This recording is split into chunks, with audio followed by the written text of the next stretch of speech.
Past legends. Past legends.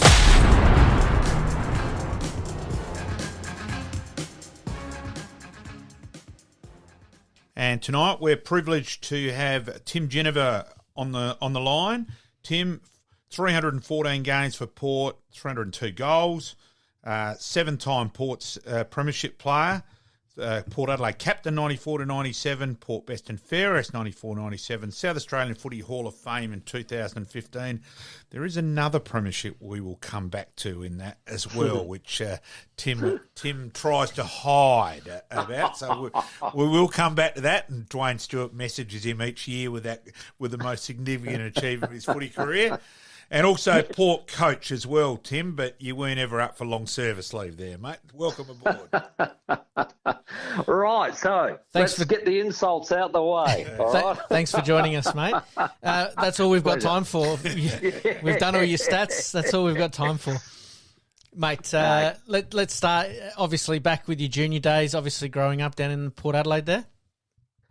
Yeah, look, it was a bit different. I was one of 10 kids with 5 older brothers. So Seventh child syndrome, correct. But I suppose the competition started in the backyard, like a lot of families would have in the 70s, and it was the best breeding ground, I suppose, you could get as far as footy, cricket, tennis, whatever we could play. We did, and my mum had a bit of a theory where we could invite any mate we wanted to in the backyard, because she said, well, look, if you're all in my backyard, at least I knew where mine were. And, can't argue with that. So we always had a backyard full of sport going on, and it could be, like I said, any of those sports that were happening, and it could be all different age groups. And of course, being that little bit younger, it was you have to earn your spot. So, and there was no there was no compensation for age or size. But so that's probably where the first competitive competition would have happened in my life, and then it developed into playing for your school and for, well, I'd say a local club, but it didn't really work out like that for me. It ended up, we were living in Mansfield Park, and my brother John, who was going to Woodville High at the time, who's 10 years older than me, his mate talked him into playing for Semaphore Park. So that was like donkeys away, but if it wasn't Dad in the combi van when he wasn't doing afternoon shift, we'd all get in the back of that with our mates, and off we go down Bower Road to Semaphore Park's Oval, then on Military Road back in those days. And then if it wasn't that somebody else would be picking us up and bringing all our mates, because we were probably half the teams were loaded up with Ginevers and their friends. So it was quite bizarre, and I love those days, because that was part of the Port Adelaide Junior Footy Leagues, and that's where I first started playing competitively. And what isn't generally known is you're actually a Woodville junior, and you played in a Woodville 1978 mini league premiership side. Yeah, correct. Yeah, well, so we were zoned to Woodville back then, and the mini league, of course, you have all the teams play, and then they got a representative side, and we played this huge carnival at Woodville Oval, and ended up playing Sturt in the grand final, and Todd Viney was captain of Sturt.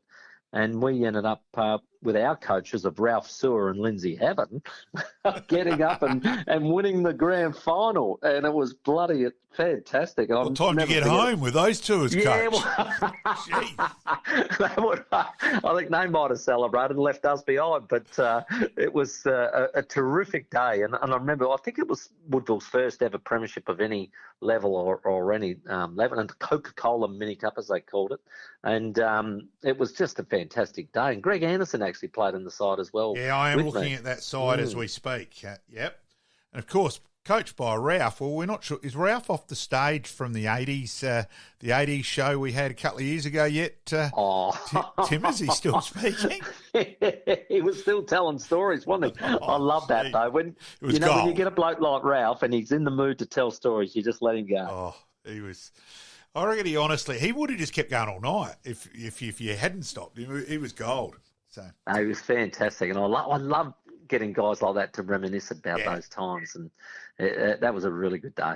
Sportsman's Night's absolutely gold, really. It was. He was incredible that day. So I'm not sure. He was certainly keener to be keep talking than Paul Truck Pisani was to draw the raffle. That's for sure. Could not get Truck to do anything that day. He was going to pull a hamstring running the other way, Truck. Oh, God, that was funny. Yes. That was good value. Bloody good day. So Mansfield Park and then Woodville High, Tim. Yeah, so it was a bit unusual, being Mansfield Park. Not many kids went to Woodville High. They mainly went to what was originally Angle Park Tech, which then changed into the Parks Community Centre when they redeveloped that whole high school. And it was all of my mates, bar one, went there. And me and my other mate, we rode our bikes to Woodville every day because my elder brothers had gone there as well. So went up to Woodville High, which had an incredible history of sporting greats, and very strong in hockey it was, and also Australian rules footy with many a good name out of that. I think when the Advertiser did its recent it was a high school teams, I think we got third or something like that. So because there was some really good names in it. So yes, played footy at Woodville High, and even had your good self, Malcolm, umpire a couple of games. So yeah, we will get to that.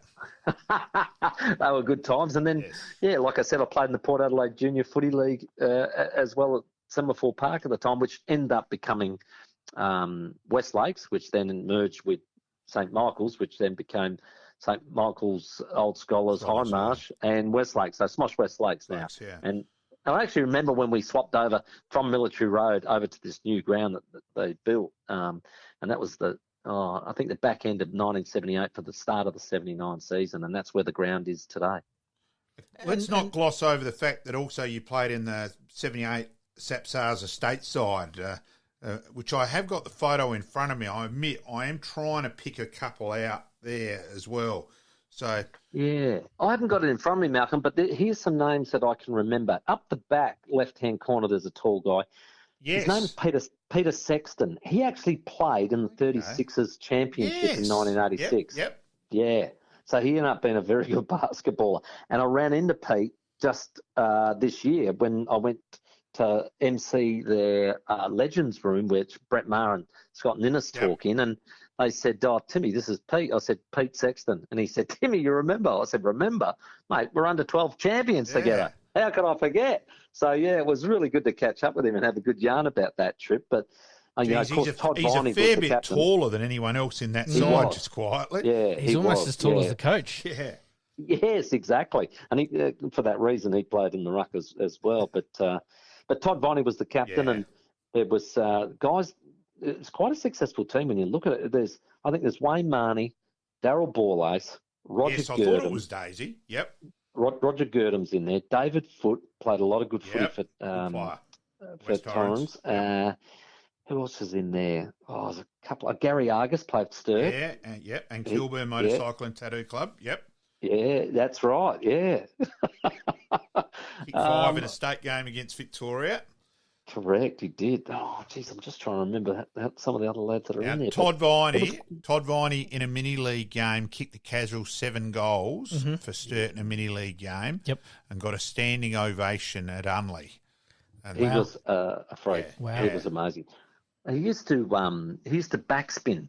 He'd grab the ball and then backspin pirouette out of packs, and the kids just didn't know how to handle it. They didn't know what was going on how to tackle him. He was like the Tassie Devil on the Bugs Bunny show. It was amazing, but the way he'd pull through, and he had so much power already. But it was quite an irony in that, and I was talking about this to some Sturt guys, where that was the last time I saw Todd.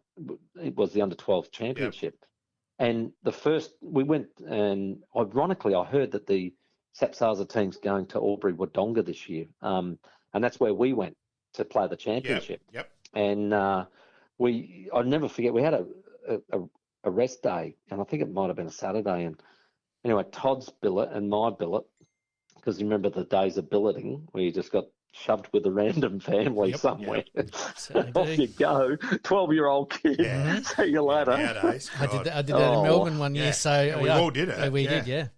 Yep. Pete, it's bizarre, isn't it, that you Yes. think about it these days. Absolutely. They wouldn't dare let it happen. But so we caught up and they said, we're going to go and see this new movie in town. Do you want to come? And Todd and I said, yeah, no worries.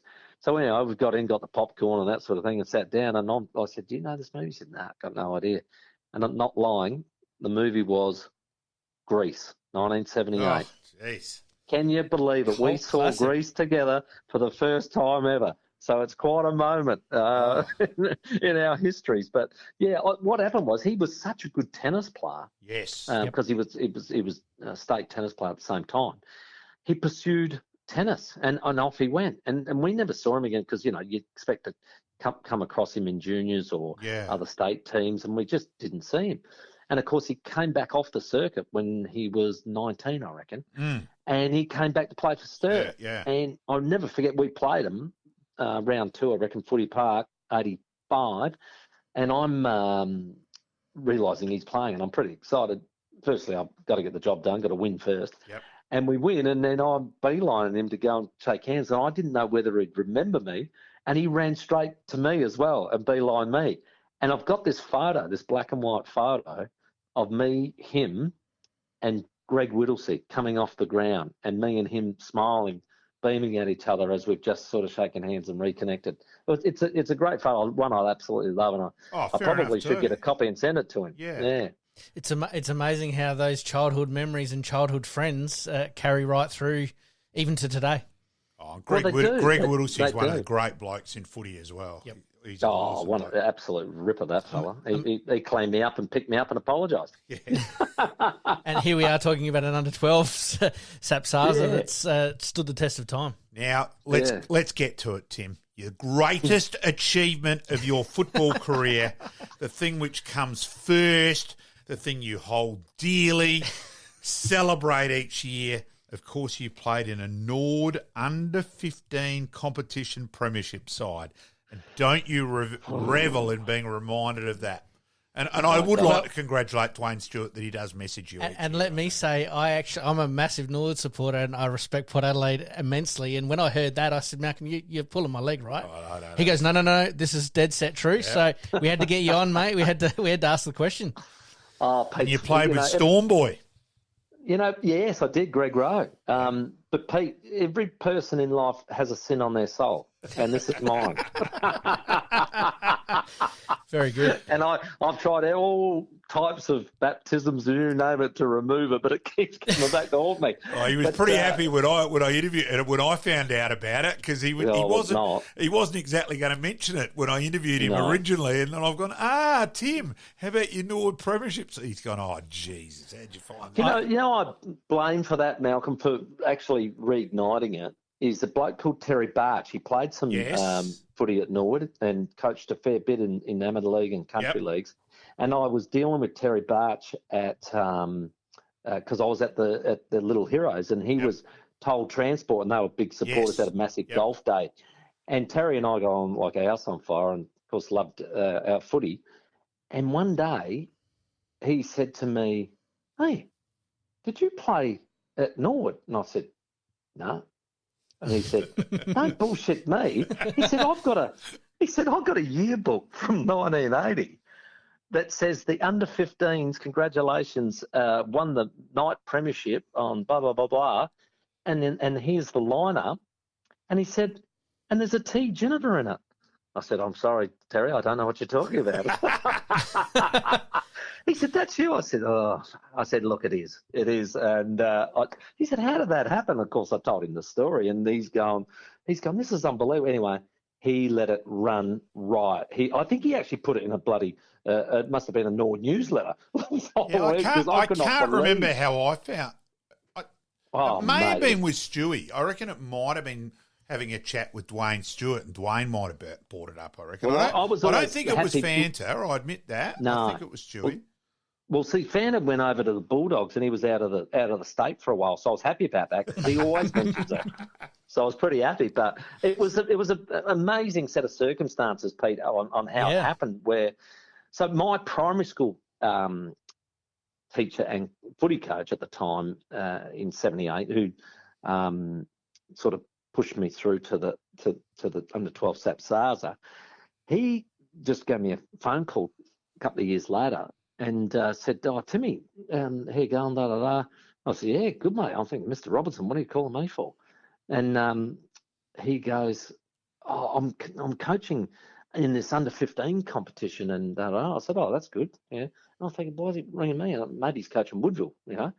And he goes, and I'm actually coaching Norwood, and I'd love you to come out and play. I said, "I'm not coming out and play Norwood. No way."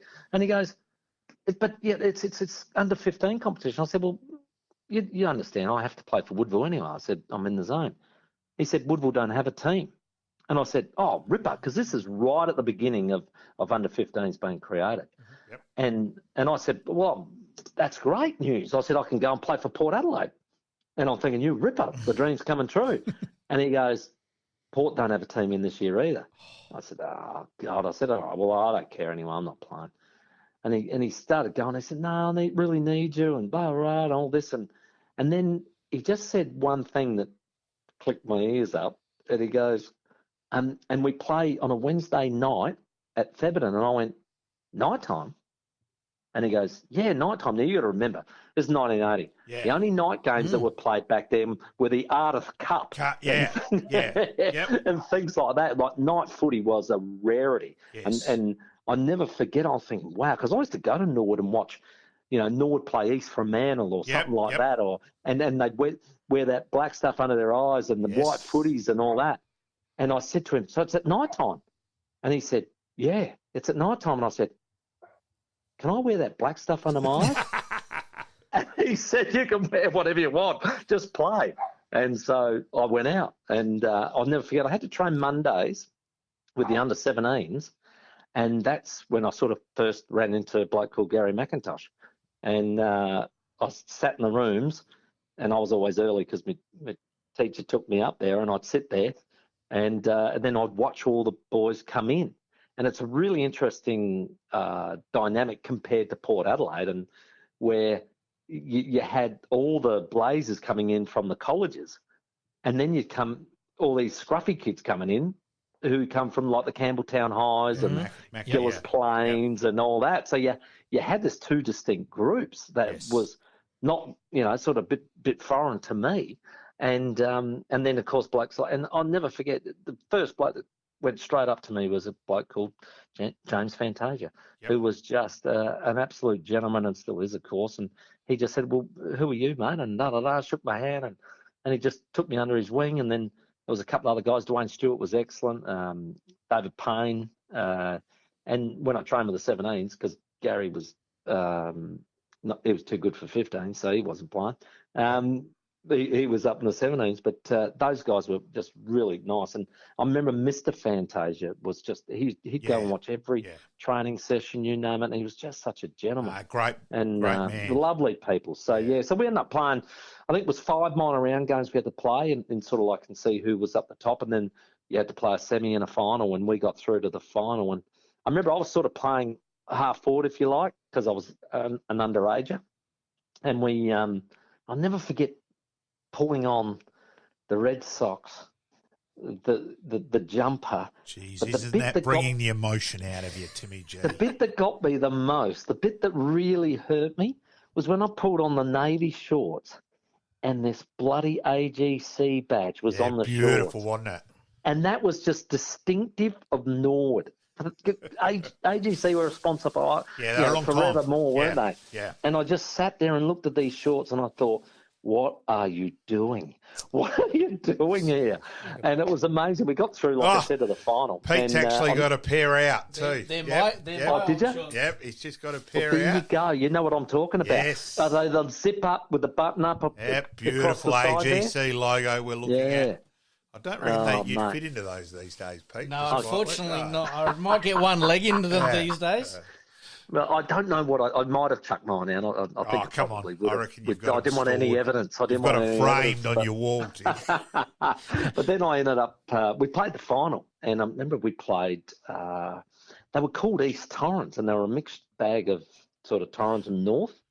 And I'm pretty sure Andrew Jarman played. And, because I remember this kid, so he had exquisite skills and the like. And I was on the half forward, and we weren't travelling that well. And the coach said to me, like, Timmy, I want you to go in the middle. And I say to Dwayne and Fanner, I say, mate, we were down and you had to put a Port bloke in the middle to bloody give me the victory. You were a Woodville bloke at that stage. Well, I was a Woodville bloke at that stage. And anyway, we bloody came back and we won the flag. It was amazing. And because to then, when did the Saps, did playing Till Cup happen before you became a Port player, or where did that fit in going to Port in that relation? Yeah, that year was 1980, and I was 14 playing in the Port Adelaide Junior Footy League, and I'd you know how they have association medals. Yep. I'd won 3 in a row, including the 1981, and Jeff Potter, the famous Port Adelaide champion from the 60s, Jeff Potter's lad was playing at Summerfall Park, and he saw me playing, and he went and said to me one night, do you want to go play at the Oval? And I said, which Oval? And that's what they used to call Alberton in the old days. They used to call it the Oval. And he said, Alberton Oval. I said, oh, wow, would I? I said, but I'm bound to Woodville. And he said, look, leave it with me. And then he went, obviously, to Port and said, you've got to come see this kid. And he's bloody won all the medals and all this crap. And anyway, I was sitting at home one day and this guy knocked on the back door of all things. And I walked out and I said, oh, sorry, mate, Dad's at work. He said, I'm not here to see Dad, I'm here to see you. It was Malcolm Maiden who coached Port's juniors for long time. Years and years. And he said, would you like to come out to Alberton? And I said, oh, look, I'd love to. But I said, I'm a Woodville player, I'm bound to Woodville. And he said, oh, don't worry about that. We'll fix that. And if you're keen, we've got pre-season starting next week. And I said, yes, please. So I went out as a 14-year-old to start training with the under-17s. Let's be honest, with your junior record, it's quite staggering and, look, let's be honest, disappointing that Woodville were prepared to trade. Like, you and Greg Anderson should have been Woodville players. Now, it does change things dramatically. Like, Pavlich instead of McGregor, Tim English instead of Jordan Gallucci, etc., etc. Those sort of things change footy. And you and Greg Anderson and with Woodville would have been a distinct difference. And it's considering if you'd been a junior who hadn't done much, I understand it a little bit, but if I've got a kid who's winning every medal in my area, I ain't trading him. Absolutely. Yeah. Nah, it was quite staggering when you think about it. Exactly like you said with Greg as well. Like Greg was also an athletic champion. Yes. Like he was winning 200s and 400s at national championships and things like that. And you're going, so he's got athletic ability as well as this amazing footy ability. Like, it was a bit, it was a bit, what would you say? I think at the time, and I remember talking to my older brother, Nick, who was playing under 17s or 19s at the time. And I said to him, well, Nick, Port want me to go out and all that. Should I, just sort of say no and go to Woodville? He said, don't be so stupid. Yeah. He said, they'll ruin you. And he said, you go out. And it was, I think at the time they were just, how you need good administration. And I think that their finger wasn't on the pulse, exactly what you're saying. Yeah. Because when I finished that tournament with Norwood and we won in 80, there was a bloke called Jock. He was our team manager. He had a beard. Yeah, Jock O'Reilly. Jock O'Reilly. Lovely bloke. Ripping bloke. The late Jock O'Reilly. Yeah, he was on to me like no tomorrow. Well, he got me and took me and my dad to meet Wally Miller. Yeah. So they were on it. And I said the same thing to them. I said, sorry, I'm bound to Woodville and all this sort of thing. And they said, well, look, we'd love you to come out and, don't worry about that side of it. We'll be able to fix that and all this sort of thing. And all I could think of was get me out of this room. And Wally you could tell like how good he was as a negotiator that day. Looking back in hindsight as an adult, not as a kid, I thought to myself, geez, this bloke has just about stitched us. And my dad, who had no idea about any sport or football or anything, was going, well, it sounds pretty good, son. Wally was the master negotiator at getting the best deal for absolutely Nord Football Club every single time. Yeah. Neville Roberts found that out. Yep. So. Yeah, and I desperately want to get out of there in an awful hurry. Come on, you haven't finished singing the Nord Club song from going top yet, Tim. Come on. Can you imagine a parallel universe where McIntosh and Ginever are in the same team week in, week out? I actually think the two, let's be honest, on that one, the two of you would have loved it. Yeah. Yeah, you would have. Yeah. I love that story where, look, and you probably got more, full credit to you, that you got more out of Macca when you interviewed him that day at Payneham than I've heard anyone get out of him. Yeah, and the story where he banged, whose heads together was it? Malacallis. Tony Malacallis and me, yeah. And the most embarrassing moment of my career. Oh, my God, was that embarrassing. And Macca did the Three Stooges impersonation. It was brilliant. Oh, did he what? It was bloody funny. And Macca would say nothing on the oval. But after that incident, we jogged away and I was just so bloody embarrassed that he's come past and he said, "Hey, Timmy, that was a good one, wasn't it, eh? Three Stooges." And I said, victim of circumstance. So is it safe to say that Nord taught you everything you know? No, not at all. What it did do, you know what, I was very impressed at how well drilled they were.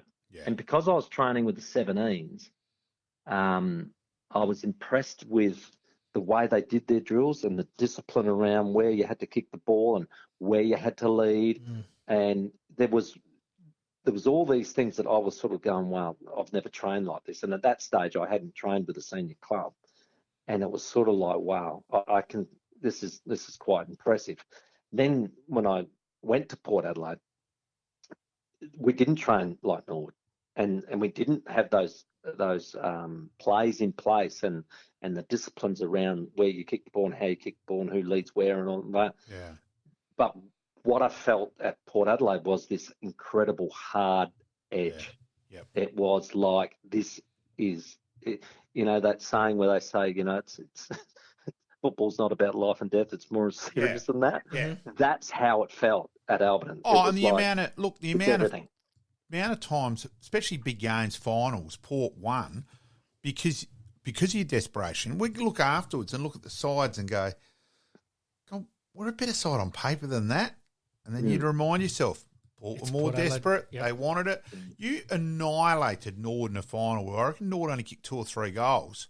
And it was just purely that. It was just crash, bash, get it forward, nothing scientific, forward, next contest, and that's all it was. The original Chaos Ball. Oh. Yeah, it was 88. It was the second semi-final, and I'll never forget, because it was a horrible blustery day, so didn't suit. It then becomes a game of exactly those factors that you're talking about, so it suited us. But I think they only kicked 2-5 for the day. And Rowan Smith came back into the side that day, and I think he kicked 3 in probably the worst conditions going around. And he basically cemented himself for the grand final that day. But it was such a exactly that game. It was all about, okay, it means more to us, and this is how we're going to play. Now, I do want to go back now. So, Pete, the first ever time I met Tim I was umpiring Tim. It was a Tuesday afternoon at St. Clair, and it was pissing down with rain. Mm-hmm. And I'm trying to think who you were playing, what side you were playing. But anyway, there was a guy in the opposition called Vince Mayo. How he never played league football has me stuffed, Tim, because he was a gun. Anyway, there was a bit of push behind. And Greg Anderson that day was playing in Sandchews, and he was lairising. And he admits now that he was being a big-headed dickhead, that he'd come back from league footy, had to play for the school because he wasn't allowed to play for St. Michael's, etc. And so Vince Mayer, he pushed him a bit behind the play. There wasn't much in it, but I carried on as an umpire. There was, and I've gone yelled out, "Hit him again, they play Nord next week." And Tim burst out laughing and went, "Good on you, Malcolm. That's exactly what he needs." And that was really, I've got on with it. There's a house on fire with Tim ever since from that, where I reckon a few people you could answer back, who do you think you are as a Nord man? Where you went, actually he is being a dickhead. He's getting what he deserved. And Vince Mayer could fight. He was a good little fighter. He was a good little fighter. He went to Findon High and Findon, that's right. Well, my now wife went to Findon High as well. She knew him very well. She said, "Oh yeah, cleaned up more than there though." But just Greg was just. And I said, "Come on, young fella, pull your head in. Yeah, we know you can play, but don't be a clown." And now, ironically, Tim is Danny Hansen, good mate of mine's brother-in-law, so I'll be at Hansen family shows with him now. Yep. Oh, Helen. And with Helen, yeah. And Greg actually went one day, yep, Malcolm, you're right. I was a dickhead that day. So, and we moved on, so it's a bit of fun. No, bloody good man. And He's mate, a good fella. You played some Teal Cup in 82? Yeah, so I was, I got invited out probably from, I had a reasonable sort of start to the season in 82 in the 17s, and they promoted me to 19s. So from that, I got in the squad of players that you recommend, and you get taken to go to Sunday morning trainings for the Teal Cup.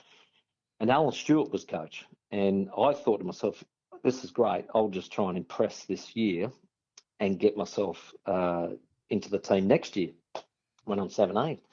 And I kept training to impress, of course, and Alan kept keeping me in the squad when they were chopping it. And in the end, he announced early, because the squad would normally get announced, sort of last minute. And the last Sunday morning training before the squad was going to be announced on the Tuesday or something, he just stopped training and just said, look, the way he has trained, he said, I'm taking him this year as one of the 3 underage players I'm taking to Brisbane.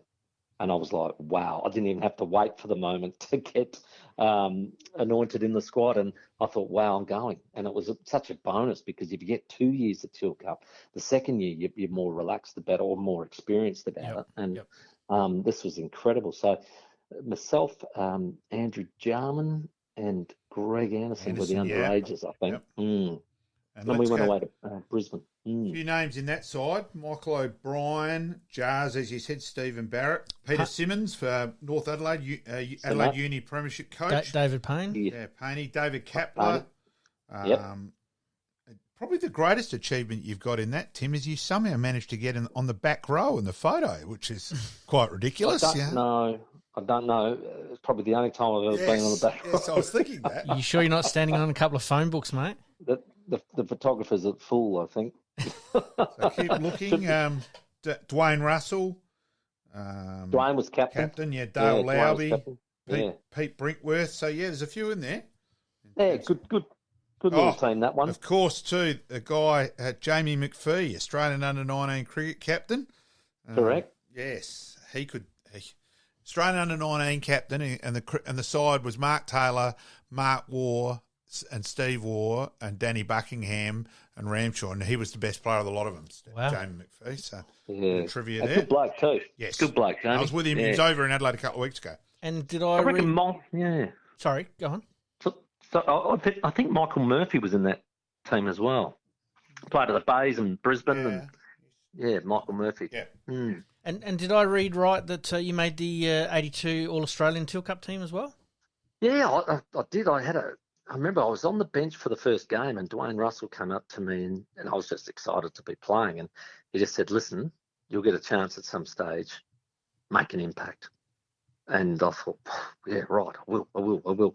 And I got on, I reckon, just before half time, and took a mark, ran around, kicked a goal, and then the second half, I think I ended up kicking 3 or 4 in the first game, and then played the second game and kicked another 3, and then I think in the final against Victoria, I kicked a couple again, and so it was like, no, you're in the All-Australian, which was staggering. So I was sort of like, coached by the illustrious Ray Slug Jordan. That would have been interesting, yes. Timmy G.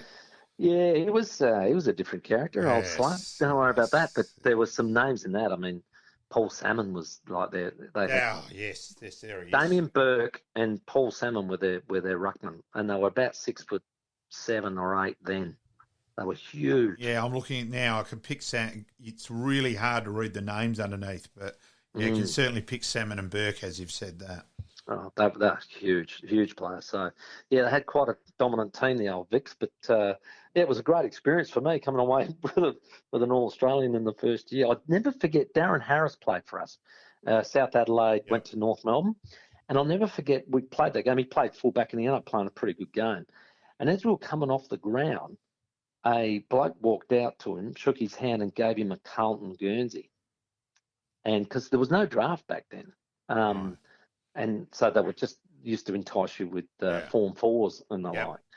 And we all went, wow, what's going on there? And our match day team manager was a guy called Ron Kinsman, who Ronnie came from Woodville and ended up doing lots of years at the Crows. And Ronnie ran out, seeing the incident, grabbed the jumper and threw it in the bloke's face and said, "You get your filthy Victorian hands off of him." Good to hear. It was classic. Gee, I think poor old Darren Ellis was like, "Oh no, I wouldn't have minded that." Yeah, absolutely. Now, looking at the side for the next year, Timmy G. In the Till Cup. Yeah, with the Till Cup side. And there is a guy there, I will say, that he's in the best 10 juniors I've ever seen. A Nord kid, Anthony Coles. He, as a junior, was extraordinary. He didn't go on with it. He kicked 10 against Port. Actually, it might have been 12 in an under-19s grand final. And you would have thought this guy was going to be the best thing since sliced bread. But of that front, just having a look now at the side, the front row, Andrew Bennett, Andrew Pays, Greg Anderson, Tim Ginever, Wayne Marnie, Robin Kidney. So there's a fair front row there. Yeah. You're right too. Colsey, I sort of caught up with not long ago, and it was great to see him. I hadn't seen him for donkeys, but good bloke. He ended up playing back, I reckon, in that tournament. And he had to stand this kid that came up from Victoria for the final, who'd played league footy on the Saturday for St Kilda, and come up for the final on the Monday. No, his name was Tony Lockett, I think it was. Oh, okay. Tony Lockett. Yeah, heard that name. Yep, sorry. Just trying to be a smart ass trying to work out who it was, Just a lazy Tony Lockett. He was amazing. Yeah, it was, and Colsey had to stand him. Good luck, Ant. Good luck. What was it like playing against Tony Lockett there in the Till Cup? Oh, you could tell he was a fierce, angry kid straight away. Like he was built, 17 years of age. Yeah. Thin waist and the big pick-handled shoulders, and he was just such a beast of a man and great hands, and just you thought, gee, no wonder why he's playing league footy already. He was just already built for it. So quite a character. But the runner came out to him and said, "Hey, Tony, Slug wants you to do this, that, and the other." And he just kept staring ahead. And he said, "Slug wants you to do this, that, and the other." He just kept staring ahead. He said, "Tony, are you listening?" And he turned to the runner and he said, "You tell Slug to get fucked." I tell you what, I reckon there were plenty of adults who wouldn't have done that to Slug, let alone a junior. Oh, he was a Victorian cricketer as well. He was a lunatic. The cricket stories around about him, correct. Now, am I right in saying that you had a bit of an interaction with Tony Lockett in that Till Cup? Oh, there was a fair old blue in might have been the first quarter actually. So everybody was in it and all the rest of it, but I think I got thrown out of it pretty quickly. I wasn't that silly, mate. I wasn't that silly. Fair enough. Now, league debut, then after that, was it one of the night games originally? It was the old Escort Cup. Yeah. So we were playing, I think it was a Wednesday night, again, Thebarton Oval. Yeah.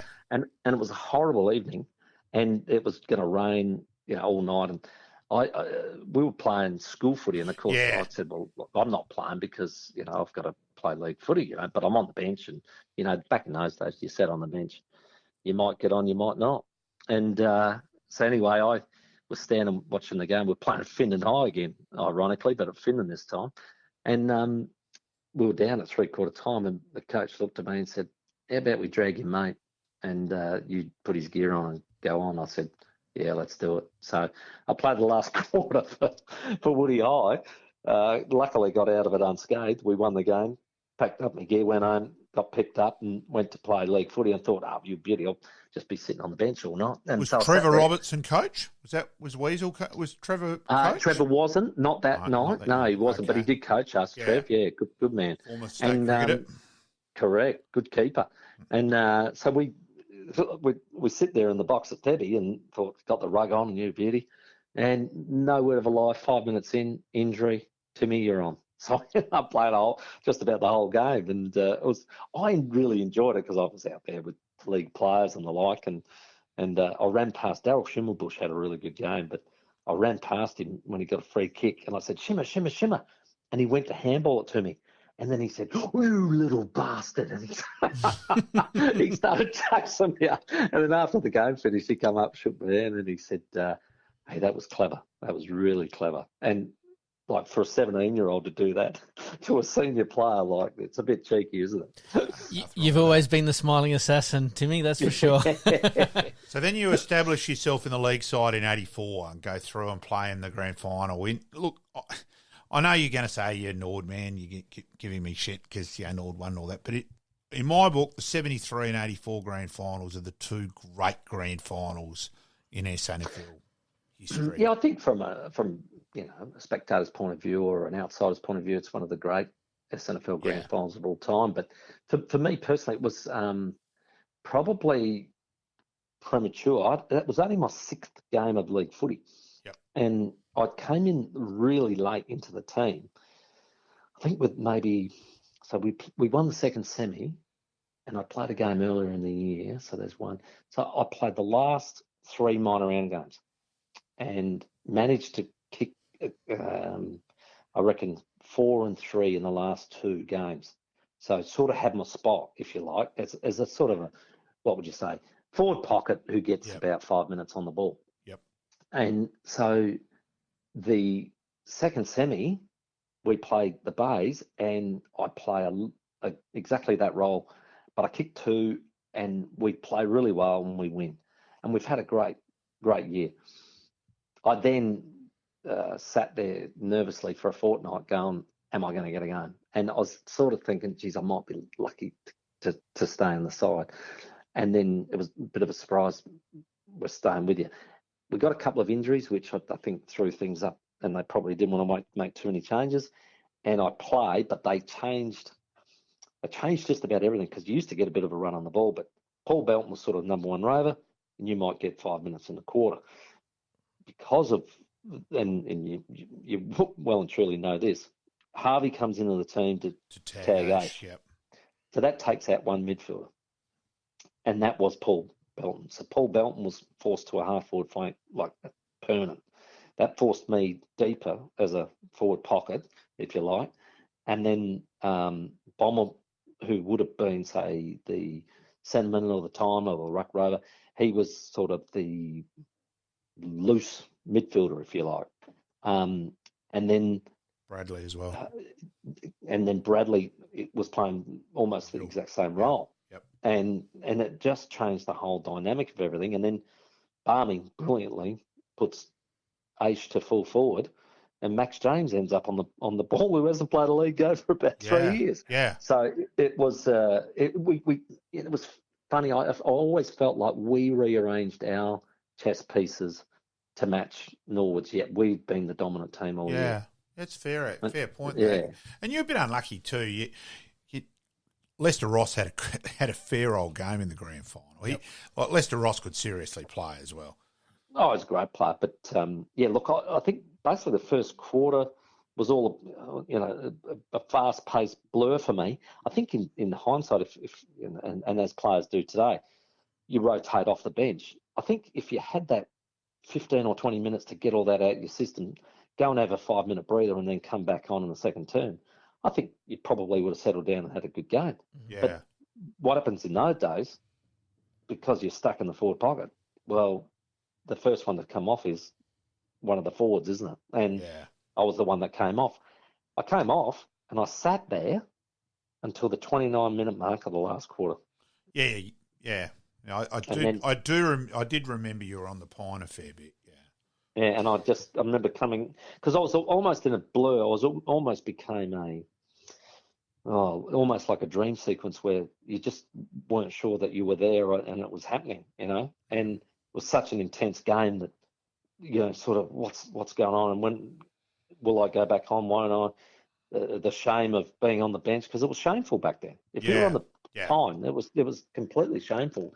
And as an 18-year-old in your 6th game, not understanding any of that, you pretty much blame myself for the loss. And it was just like, I remember the 29-minute mark, the phone ring, and they said fresh legs. And I thought, fresh legs at the 29-minute mark of the last quarter. And it actually only went 29:40, so, geez, yeah, you had a fair bit of time to make an impact. Yeah. I got on, ran over the other side, and actually hit Timmy Evans on the chest, and he has a shot and misses, I think. Misses, that's right, Yeah. So I know you blokes would know it better than me, but Now, speaking of Timmy Evans, him and Barmy going toe-to-toe in the square at the beginning of the game, was that a shock? well, it was. I was then obviously still for the national anthem with Leicester, who's a very respectful man as well, and you could just hear this enormous roar of the crowd going off, and I sort of looked to my right and went, "You're kidding me. They're actually having a fight." And of course, then everybody started to run down to it, and you sort of go down and you're thinking, the national anthem's on. Like, where's the respect? And that game and that moment changed the way we line up for the national anthem what forevermore. I was just about to say. It was the last time. Now, let's go into 85 and 86. And, look, I think you show a fair bit of character. You had a dispute. Let's... go through that in your words, Tim. How do you mean, mate? Well, with Russell and what you decide then doing the course and because I'm actually praising you for that. Yeah, look, that you're honest with yourself. I was fiercely competitive, but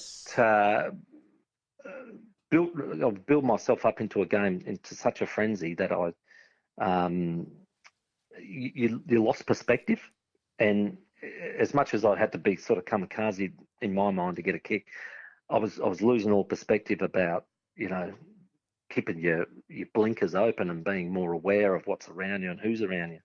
And so I got to the point where I found out at one stage that if we lost a game, nobody would come near me after a game because I wouldn't talk for nearly a week. I wouldn't talk till the next Thursday night. And it's like, it's too long to actually recover. Rowan Smith actually said to me they were quite worried about you at one stage, that you did take losing so hard, and they thought... Too hard. Way too hard. This kid's got a real problem. We need to get him out of this crap. Hey, I think it's important. Let's get back with the real world a bit. I know the feeling, mate. I can't deny it. But I think I would have, in these days, you probably would have got help a lot quicker. Yeah. But I got to the point where I didn't have a great pre-season in '86, and I was sort of in and out a bit, and I sort of felt like I hit this patch of form that I was going okay. And Russell had sort of been taking me off, and I went back to the twos, and I came back, and I felt like I was having this bit of a patch of form where I was going okay. And then this particular game, he took me off, I reckon, at the beginning of the third quarter, and I lost it because I felt like I was playing well. And I came to the boundary, and of course the coaches used to sit on the bench well and truly back then, and I grabbed the old mouth guard, and thank the Lord I didn't throw it, but I just fronted him and said, "What was that for?" And he just said, "Look, sit down, stop behaving like a school child." And I said, "Well, I'll do that when you stop coaching like one." And that was just like, honestly. Wow. I always talk about attitude and having a great attitude, you can achieve anything. Well, having a bad attitude, you fall into the world of blame and excuses. Well, that's where I was. I was in the world of blame and excuses, and I sat there fuming, and I could tell that Russell wasn't happy with me. But again, you sat there, and then 5 minutes to go in the game, he said, "Warm up, you're going back on." And I said, "No, I'm not going on. It's a waste of time. It's wet, cold. I'll do a hammy. I'm not doing it." So I refused to go on. Then I left the game straight away, and I drove around the streets for 2 hours, not what I was going to do. And it was a complete disaster. And I remember, long story short, mate of mine just said, "Well, go back and put your cap in hand and apologise to Russell and cop your lot and see if he doesn't sack you." And I was fearful that I'd be sacked from the club for that. And I thought probably at the time, it was probably warranted. So Russell, I went on Sunday morning, he grabbed me, took me for a walk, put his arm around me and said, "Mate, totally understand that you're fiercely competitive and you want to win and you want to do well and all the rest of it, but you just can't behave like that. You can't display like that, and you're dragging everyone else down." So about 6 weeks on the twos. So that's where I went. And you did a course, Mind Powers. I did. Straight at the end of that season, I went off and did this course with a Canadian guy who came over, and it was all about being able to use your brain to succeed in whatever it is you want to do. And it was really just about being able to talk to yourself positively, get yourself in a positive mindset, and then being able to influence others the same way. And never, ever blame anybody else for anything that happens to you. Just if it's happened, then learn how you control it and what you can't control. And it was such a revelation for me that it took me from being this really intense beast to sort of being more probably aware and unselfish Balanced, to help others, and then you in turn benefit from it. So I was very fortunate that happened, and that was a pretty significant turning point for me in my career. And of course, then you had a reasonable year in '87 under Russell, but then Jack returning, that that helped you, and Jack's ability just to sell anything. The master salesman, to convince Wayne Marnie that he's an Adrian Settree and guys who were just the role players that they were bigger than Ben Hur and do the job for Port in the final. He was Jack in that regard, second to none. Yeah, and I have to agree with it, because I think a lot of probably other coaches perhaps looked at our lineup and went, there's nothing really there to worry about. But what they didn't know was what Jack was instilling in us. And, I'd been told forever that I was too slow and, can't kick over a jam tin and can't jump. And all those things are true. But but the beauty of Jack was he used to say, Timmy, what's your strength? Your ability to get the ball. Yeah. Because he said to me when he first got there, he said, what are you doing? I said, I've been doing sprint training for 4 years and I've been, and he said, yeah, we're going to stop that. And I said, but I'm not quick. And he said, Timmy, speed's up in your head. Yeah. Your alertness, if you're alert, you'll get to the ball before them. And you're never going to be quick. He said, so all you've probably got out of the last 4 years is a really nice action, but you're no quicker. Yeah. And I loved it. It was like, no, we're going to just soar with your strengths. Yeah. And your ability, I'll get you fit as, he said, and then you get it and give it to the blokes who can run. Can't argue with that. It's amazing how coaches can get you to run through brick walls, and Jack was certainly one of those that certainly instilled in a lot of you guys that you could do exactly that. Well, it did happen happen the game for Anthony Williams. Like, talk about sliding doors, and I'm not being rude, but it virtually discovered George Fiacci that day as well, that he ended up playing in a back pocket, and where he'd previously been the rover, the fill-in rover, up and down the twos. Yep. Correct. Good honest battler, and he discovered that day, and that started off the Batman and Robin, and you guys, Nord should have been well up at halftime. The amount of play Nord had in that first half, you guys ran all over it, and then to drive in Condo back to the Williams house. Yeah. I think it's one of the great shows of unity and emotion, and it transcends football, doesn't it? Yeah, and it just showed and everything. I loved seeing Keith Thomas's view on it when he was on that little story that we did. He said that he described when Jim Teal died. He said we didn't handle it well. No, we didn't. He said we were over emotional, and he said we were standing in the lineup crying, and he said we just didn't handle it well. He said somehow Port Adelaide just knew that it meant more, and they were able to hold their composure when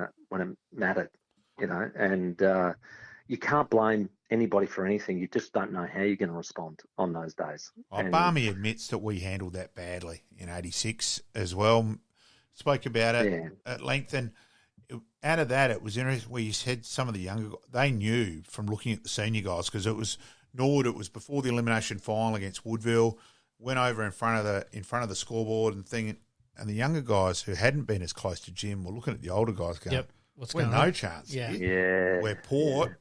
We're the other way." And it was just, we've got to win this for the Williams family. And Barmy admits that he actually didn't want to make the focus Jim, but in the end he probably should have. Yep. It was a tough day, but one that we sort of it's etched in the memory forever. And so you go through then, and then you end up being part of the golden era with Port, the three flags through '88 to '90. You being a huge part of it, and and that. And how about, let's go back. Yeah, I know you take the piss out of yourself, not quick, blah, blah, blah, but you got the ball. You had to be disappointed, really, though, that you're one of the few people to be dual All-Australian at Till Cup level, not get looked at by an AFL club, Tim. Yeah, look, I again, philosophically look back on it and go, yeah, if you were in today's modern draft system, there's every chance you're picked up. Oh, there's no way in the world. You're a dual Australian. You ain't not getting drafted. Yeah. So you'd be in some system somewhere. Yeah. But I think back then there was this. I was pretty light too. When I started, I was sort of around that 64 kilo mark, so I certainly wasn't carrying a lot of weight. But I think right at more the thing about it at the time, yeah, they looked when the Dicks looked at South Australia, WA, they were either looking for key position players that they didn't have, or they'd go for these really quick guys that they had these mudlarks. Yeah, that's true. They went, these guys are tough, but we need a quicker outside sort of player, or faster sort of people. And we had a lot of really good midfielders who were quite tough. So in that era I came through, we were producing the likes of, McGuinness, Platten, Nailey, God almighty. The small brigade were outstanding players, and they had all the tricks and all the things that I didn't have. So for me, the one ability I had was to find the footy, and it was sort of probably something that they thought, well, we got a lot of those. We probably don't need them. Right, a funny moment, Tim. Go through it. The famous 1992 at the brewery.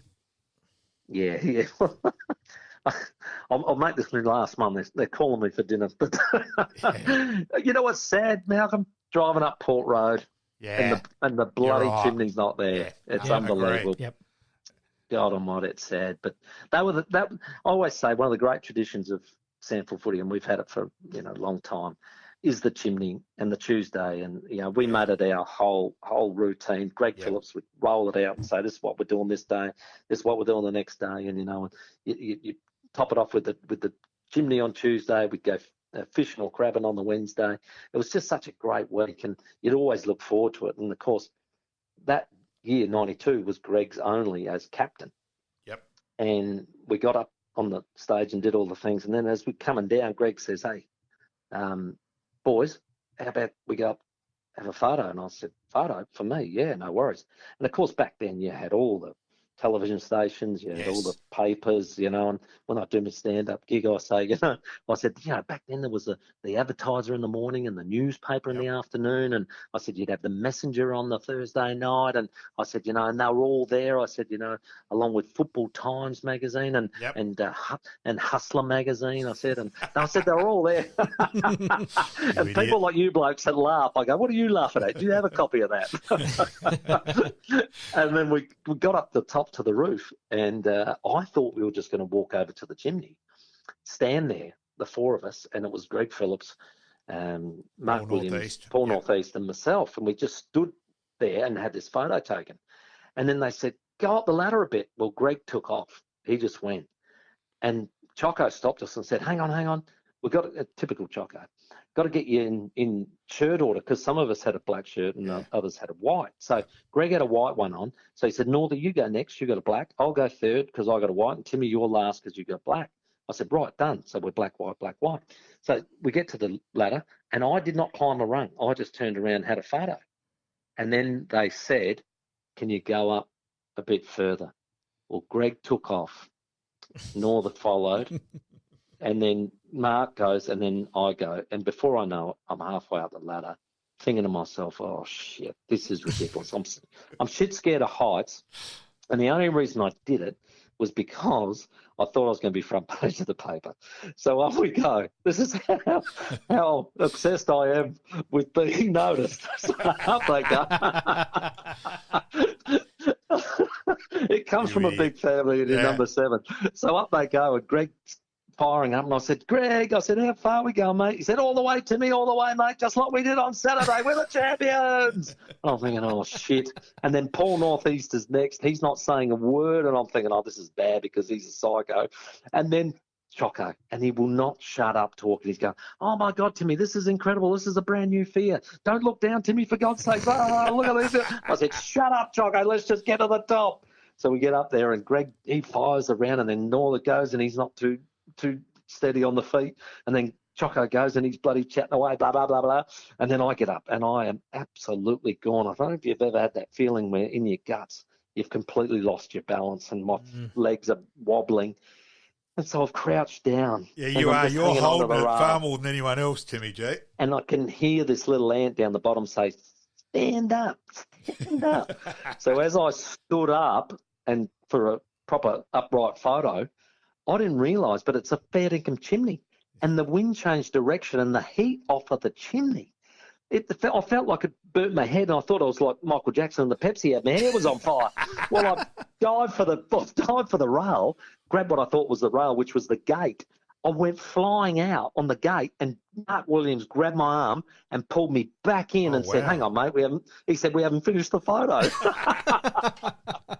So they went click, click, click, and we got down off of the ladder. I couldn't believe it. And I got to the thing, and then there's a security guard there, and he had his arms folded, and he was all smug, and he said, "That won't happen again next year." I said, "You're fucking telling me it won't. It'll never happen again, ever." And it never did. Sorry, Timmy G. Keep going, mate. Yeah, that was it. Mate, we know you've got to head off. Is there any chance we might be able to get you for part 2 next week? Or in another time, because we've got a ton of stuff we still want to get through, mate.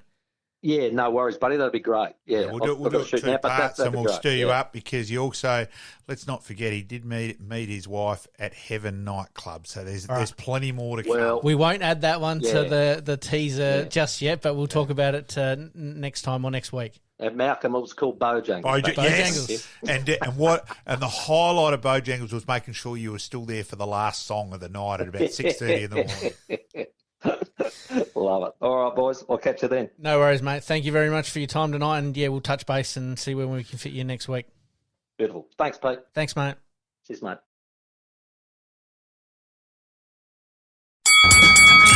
In this crazy world we live in, we all need the distraction. Enjoying the show? Like, rate, and subscribe. Hook up and connect with us on social media at Sportscast SA. We'll see you next time on Game On.